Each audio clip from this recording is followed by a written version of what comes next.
Itong structure na to, na-establish daw ito ng 1950. Merong office sa taas at merong kulungan sa ibaba.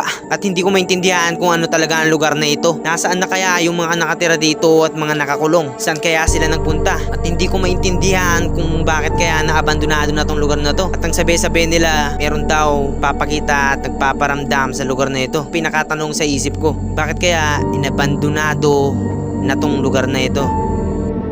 1970 siguro, 1960, hindi natin alam. Oo, tagal na talaga. Oo, panahon pa ni Marcos yan. Yung komando sabi niya. Tapos may basketball court. Kung makikita yung banda ron, yung may bilog yun ang landingan ng mga kamyon. Doon yung bagsakan ng mga aeroplano, helicopter. Ginawa yun para saan po ba talaga yan? Parang tirahan lang po ba?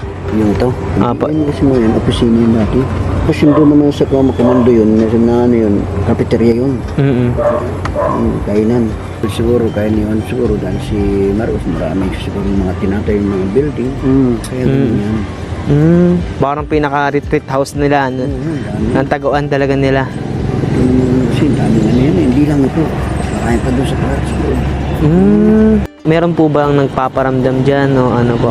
Siyempre, nagpaparamdam sigurado.